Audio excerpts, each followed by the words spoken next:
भारतीय जहरियत पर करारदाद थी वो मुतफ़िका तौर पर तमाम सियासी पार्टीज़ की जानिब से मंजूर कर ली गई है। वो बात जो हम पहले भी कर रहे थे कि इस पूरे सिनेरियो में, इस क्राइसिस में जो एक अच्छी चीज़ है वो ये है कि पूरी पाकिस्तानी कौम अपनी अफवाज के साथ खड़ी हुई है और एक पेश पे हमें नज़र आ रही है, जबकि भारत में हमें डिस्प्यूट्स नज़र आ रहे हैं। करारदाद में कहा गया है कि पाकिस्तान भारत के इल्ज़ाम को मुस्तरद करता है, पाकिस्तान के खिलाफ ओछे हथकंडों की मजम्मत करता है और ये भी कहा गया कि भारतीय आबी जहरीत को ऐलान जंग समझा जाएगा और पाकिस्तान की जो कामयाब सिफारती कोशिशें थी उनको भी सराहा गया है। आदिल साहब, इस डेवलपमेंट को कितना पॉजिटिव देख रहे हैं? तमाम सियासी जमातों का एक पेज पे आ जाना, किस तरह से आप इसको रीड कर रहे हैं? जो ज़रूरत थी वो यही थी कि इस वक्त तमाम सियासी जमातें एक पेज पे आएँ और अफवाज पाकिस्तान का साथ दें।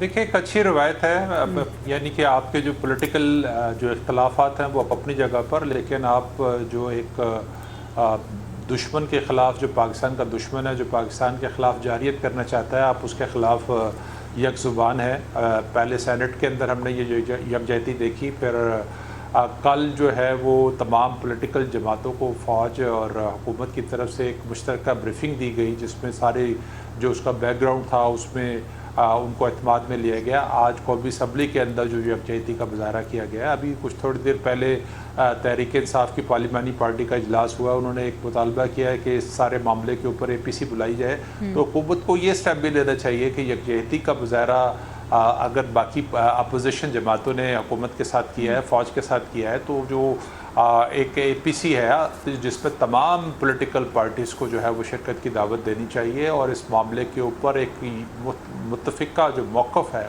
पूरी कौम का मौक़िफ़ है, उसमें तमाम सियासी जमातें हैं, उसमें पूरी कौम है, उसमें फ़ौज है, वो एक ही मौक़िफ़ है कि हम पाकिस्तान की फ़ौज के पीछे खड़े हैं और भारत का जो है अगर उसने जारियत की तो उसका मुंह तोड़ जवाब दिया जाएगा। तो इस तरह के जो पॉलिटिकल कंसेंसस जो है वो एक अच्छी बात है और इसको, इस मामले को अब यहाँ से आगे की तरफ लेके जाना चाहिए। सिर्फ यहाँ पर स्टॉप नहीं कर देना चाहिए। बिल्कुल, पॉलिटिकल कंसेंसस नहीं, आगे जाके जो हमारे इंटरनल जो पॉलिटिकल मामलात हैं उसके ऊपर भी जो है वो डिस्कशन होनी चाहिए। एक अच्छा मौका जो है, बिल्कुल ऐसे जब कोई भी क्राइसिस आता है वाक़ई साहब, तो उसके अंदर एक छुपी हुई अपॉर्चुनिटी होती है।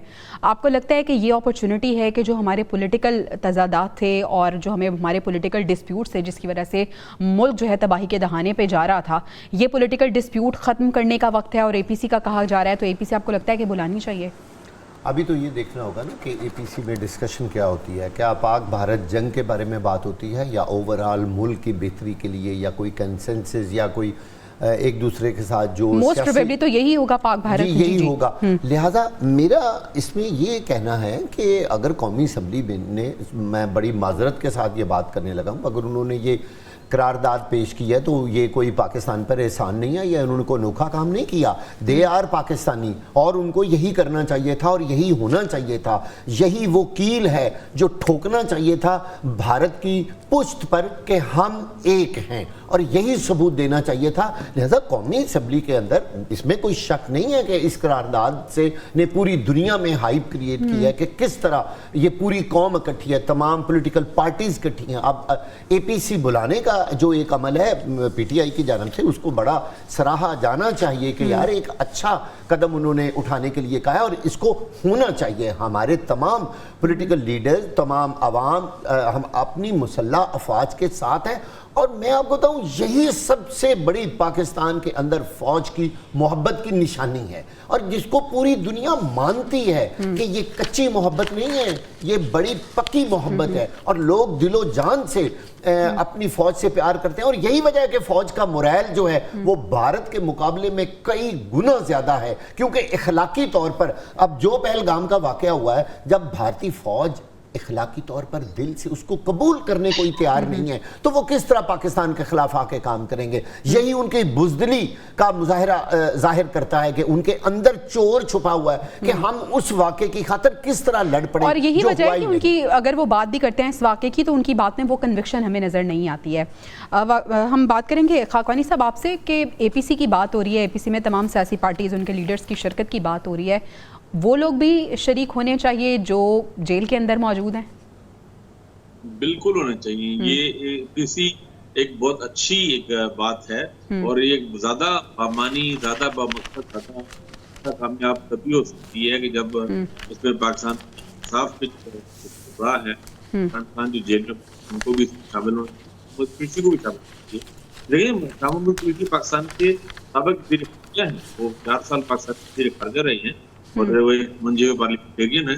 तो मेरे ख्याल से ये एक ऐसा मौका है कि आप पे पॉलिटिकल डिफरेंसेस कम करने का, या एक तरह का कोई एक गैर रस्मी सा मामला को आगे बढ़ाने का एक मामला बन सकता है। इस वक्त तो ठीक है, सिर्फ पाक भारत जंग की मेन फोकस और मेन एम्फेसिस उसी पे होगा, लेकिन जब हम साथ बैठते हैं, बात करते हैं, चीजें करते हैं, तो स्ट्रॉन्ग मैसेज आता है। तो मेरा ख्याल है कि अब ये भी चीजें खत्म होनी चाहिए कि जेल में इमरान खान की अपनी बहनों से मुलाकात की, और ये बहुत ही छोटे लेवल की बातें हैं। ये पाकिस्तान का बुरहान, देखिए इसमें कुछ दिन हो गए हैं, लेकिन पुलवामा अटैक में भी आप याद रखें, उन्होंने 13 दिन बाद हमला किया था। वो जो कार्रवाई की थी बालाकोट पे, वो उसमें कोई 2 हफ्ते तकरीबन हो गए। तो ये खतरा टला नहीं है पाकिस्तान का, ये एक तरह का एक पुरानी दौर ही है। हम बाजू का दिल बहुत ज्यादा इस्तेमाल कर लेते हैं, तो इतना वो रहता नहीं है मीनिंगफुल, लेकिन ये बहरहाल एक बाकी हालात सीरियस हैं। तो मुल्क के अंदर स्टेबिलिटी और इस तरह का मिलकर इकट्ठा होना एक बहुत स्ट्रॉन्ग मैसेज है। अभी आप देखें ना, अभी जो इंडियन मीडिया ने एक बड़ी घटिया सी कैंपेन चलाई उन्होंने, और बेसिकली उनका मकसद ये था पीटीआई के कारकुनों की और पाकिस्तानी फोर्सेस के दरमियान एक तरह की अखलीत पैदा करने की कोशिश, बुरी तरह नाकाम हुई, बुरी तरह मुंह की खानी पड़ी इंडियन चैनल्स, उनको असल में अंदाजा ही ना। बेसिकली ये जो खलीज जो कि अपेरेंटली नजर आ रही थी सोशल मीडिया पे, जो भारत है उसने उसी का फायदा उठाने की कोशिश की, लेकिन उसे मुंह की खानी पड़ी। इस चंक को कंक्लूड करते हुए मैं शॉर्ट आंसर लेना चाहूंगी। जब भी इंतखाबात होते हैं तो मोदी की कोशिश होती है कि इस तरह की कोई ना कोई हरकत वो करे। आदिल साहब, आप किस तरह से देख रहे हैं, अपनी इस हरकत में मोदी किस हद तक कामयाब हुआ है या अपने पांव पे खुद ही कुल्हाड़ी उसने मार दी है?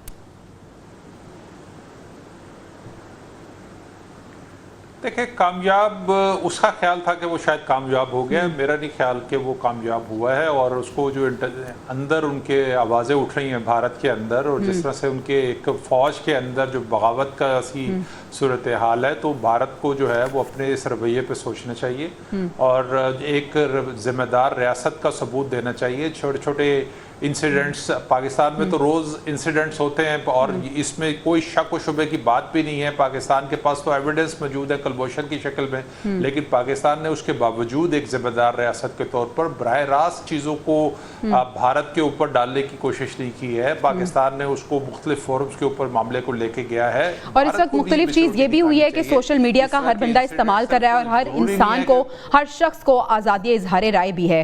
वागा साहब, मोदी की चौधराहट इस खित्ते पे आपको कम होती हुई या खत्म होती हुई नजर आ रही है? देखिए, वो चौधराहट जो है उसमें जो हवा भरी हुई थी ना, वो तो निकाल दी इस वाक़े ने। इसको कहते हैं, अच्छा भारतीय खुद कह रहे हैं कि ये है गिमिक्स, ये है ड्रामा, ये है टैक्टिक्स जो मोदी सरकार अपने आप को कायम दायम रखने के लिए कर रही है, जिसमें वो बुरी तरह नाकाम हुए, और ये पूरी दुनिया देख रही है। ये कोई हम नहीं कह रहे। देखिए, सीइंग इज बिलीविंग ना।